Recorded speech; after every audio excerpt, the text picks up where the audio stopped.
times in a captain's career when the pressure of command can become too much. When then should the line be drawn on what they should and should not do? In the name of peace, how much war can they wage? The captains in Star Trek have faced this question on many occasions. Those wars may be external, involving several ships and a lot of firepower. They may also be internal wars raging in the soul. In the many years of Star Trek's history, the times that captains have really lost control tended to be few. The point of commanding a starship is to be the calm head on what could be a chaotic body. Those in command need to be able to weather the most difficult of times and steer their crews to safety. However, sometimes that does mean wading into murky waters. The things that they teach in captain school do not always apply to the events in space. They may think that they are trained for every eventuality, but what is a captain to do when the ship is dead in space and the mission must be completed by any means necessary? Some captains, with their position and power, choose to wage a private little war. While it is up to history to condone or condemn, it happens with a surprising frequency in Starfleet. So with that in mind then, I'm Ellie with Trek Culture, and here are 10 times captains lost control.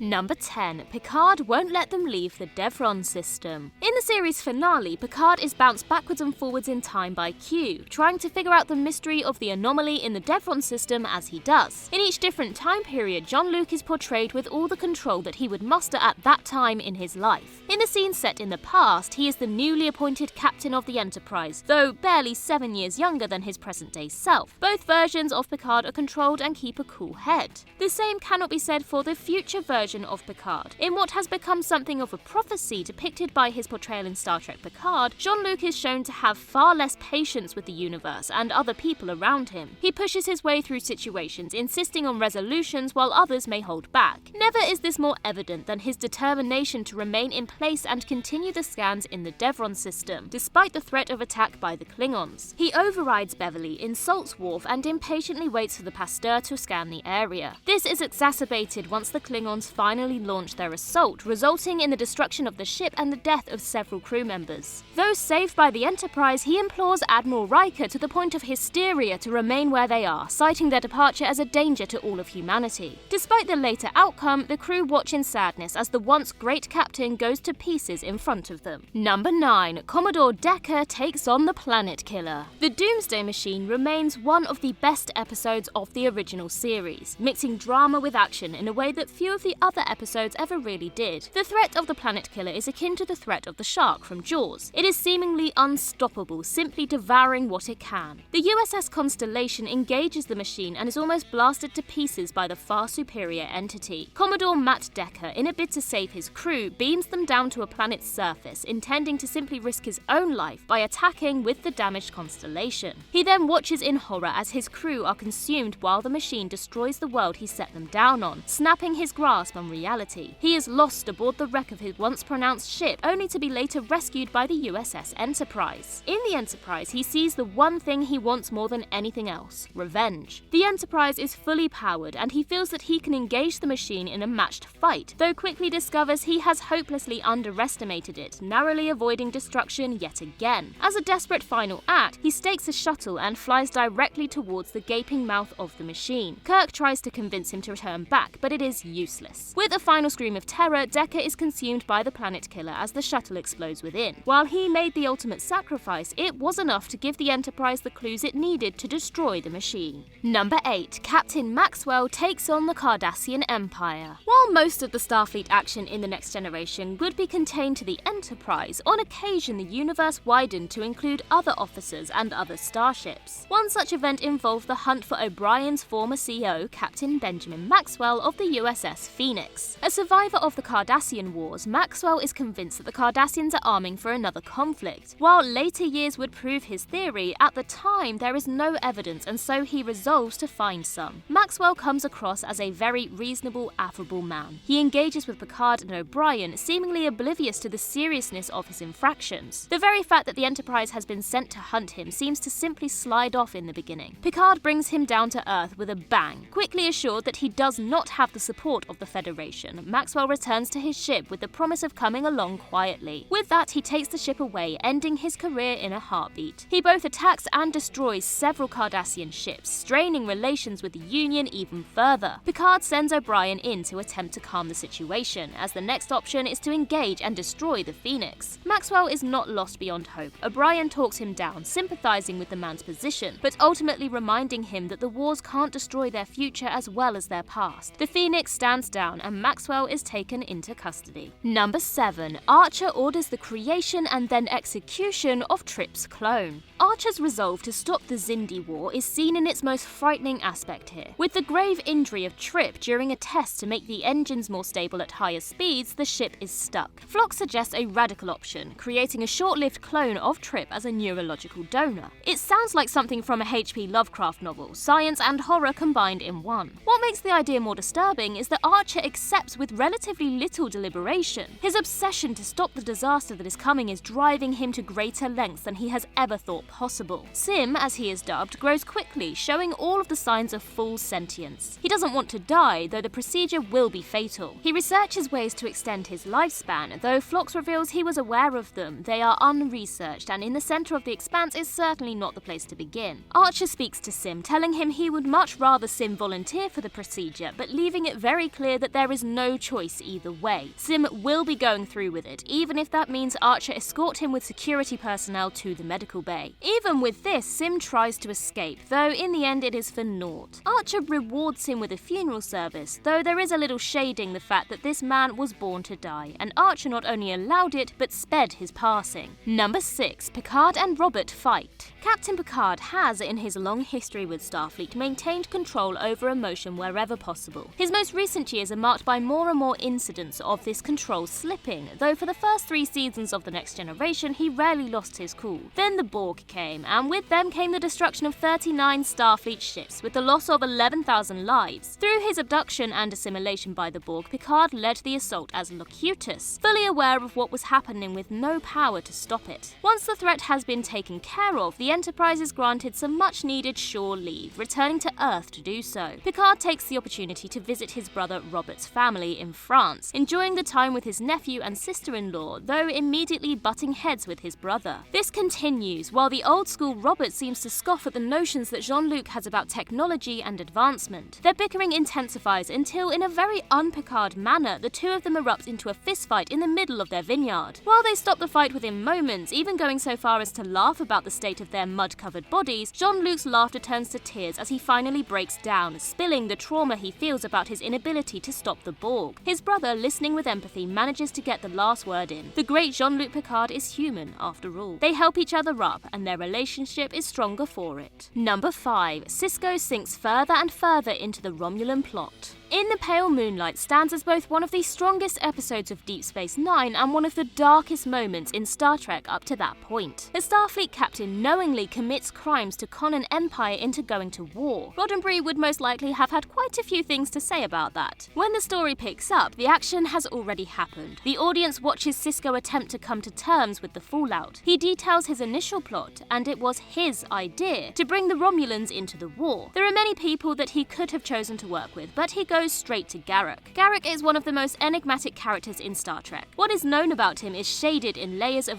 grey, never quite rising to the brighter colours. Sisko approaches him because this is what he needs. Starfleet, with the exception of Section 31, has not trained him for this level of duplicity. The resulting forgeries, murders, and declarations of war all serve to ensure that Sisko's plan is a success. The Romulans are going to help the Federation. However, where Sisko devolved from his original intentions to becoming embroiled in Garak's darkness is lost in the murky shades of grey that he must now live with. Though, as he tells the audience, he can live with it. Number 4. Archer steals a warp coil. Enterprise got dark. In several reviews of the show, its relative light nature has been expounded upon. However, as the show sank deeper and deeper into the Xindi arc, the crew began to face challenges that few of the series had depicted before. Left without a safety net, they were forced to fend very much for themselves. In the episode Damage, Archer struggles hard with the decision to do what is necessary to save his crew. There are echoes of Captain Ransom here, certainly allowing the audience to have a deeper understanding of the other captain, Archer sends an armed away team to steal the warp coil of an alien vessel they encounter. This is so far removed from everything that Starfleet stands for that it is something that tests the man to his core. He asks Phlox how he has dealt with crises of ethics and conscience before. Phlox tells him to do what he thinks is right. In this case, to be wrong is to be right. There is no question of Enterprise abandoning her search for the Xindi, yet doing so will condemn these kind aliens who offered everything but the warp coil as aid. Archer informs Phlox that there may be more casualties coming his way. Though Phlox at this point does not know why, he says that he will be ready. The two men share a moment and Archer sinks further into this hell he finds himself in, desperate to do anything to save humanity at the cost of his soul. Number 3. Janeway hunts down the Equinox. One thing that was a constant for Captain Janeway in all of the years that Voyager spent lost in the Delta Quadrant was her steadfast resolution to get her crew home. She would show strength on countless occasions, overcoming the challenges of their situation. She was a reliable and inspirational commander. In some ways, Captain Ransom of the Equinox was a mirror version of Janeway. He too was willing to go above and beyond to get his crew home, though he quickly fell to abandoning the Prime Directive to do it. This led not just to inciting the rage of the aliens he had been harvesting, but also into attacking and stealing from Voyager herself. Janeway, putting it mildly, was not pleased. This was a betrayal on two fronts. First, the obvious betrayal that left Voyager in a dangerous position with the aliens, but second was the betrayal of Starfleet's values by Ransom. Her anger began to cloud her judgment. She began a hunt for the Equinox, ostensibly with the goal of rescuing 7 of 9, though serving to allow Janeway her revenge on Ransom. This was most evident in her continued attacking of the vessel, torpedoes and all, regardless of the casualties. In a way, Janeway is brought back from the brink by Ransom himself, sacrificing his life to move the Equinox away from Voyager before the core explodes. As Chakotay and Janeway reflect at the end of the episode, this is the closest Janeway has ever come to going over the edge. Number 2. The line will be drawn here. This was the moment when First Contact really hammered home the seriousness of Picard's struggle with the Borg. For years, the experiences inside the collective had haunted him, but with some exceptions, these had simmered well under control. He battles the Borg aboard the Enterprise E in what seems like a hopeless fight. They lose deck after deck, continually having to retreat. He advocates euthanizing any crew member who'd been assimilated. He fires without regard, unwilling to pause to mourn. The Borg are an evil entity, a plague and disease. He becomes more and more resolute to stop them no matter the cost. So when he almost comes to blows with Worf on the bridge, it seems as though he can't be saved. He didn't reckon, of course, with Lily Sloane. With no regard for his position or his reaction, she corners him in the observation lounge and calls him out as only she can. He begins calmly, trying to make her see that his viewpoint is the only viewpoint, while she simply calls it revenge. He disagrees. She shouts at him to evacuate and destroy the ship. In a scene that has become infamous, he roars that he won't, and just to channel his anger, swings his rifle in an arc, shattering the glass of the display cabinet and breaking apart several of the models. He finally voices his deepest intention. He will stop the Borg. Number 1. SISKO poisons a planet. SISKO seems to have had the least control over his temper out of all of the Star Trek captains. While it's true that Kirk was quite expressive of his emotions, and Picard, Janeway and Archer slipped along the way, none of them poisoned an entire planet in pursuit of one man. SISKO's obsession with Michael Eddington could very well have led to his undoing in the 5th season of Deep Space Nine. Eddington's betrayal stung him bitterly, dominating his thoughts. It grows to a point where Starfleet actually takes him off the hunt for the Marquee leader, owing to several failed attempts at capture. However, he puts himself back on the case once Eddington makes the mistake of attacking another Starfleet ship. Things devolve quickly. SISKO threatens to poison the atmosphere of a Marquee colony, mimicking the same action that the Marquee themselves had pulled against a Cardassian colony. Eddington naturally thinks he is bluffing, as do, for the most part, the crew of the USS Defiant. Even Worf has to ask for clarification once SISKO gives the order to fire. The explosives ensure that the planet will not be able to sustain life for 50 years, with much of the Marquee already at refugee status. In his hunt for Eddington, SISKO has racked up a high price. Added to this was not cleared by Starfleet in advance. For the uniform leaves the viewer with the question, do the ends justify the means? Considering what happens to the Marquee later in the season, that becomes an even more difficult question to answer. And that concludes our list. If you can think of any other examples, then do let us know in the comments below. And while you're there, don't forget to like and subscribe and tap that notification bell. Also, head over to Twitter and follow us there, and and I can be found across various social medias just by searching Ellie Littlechild. I've been Ellie with Trek Culture. I hope you have a wonderful day, and remember to boldly go where no one has gone before.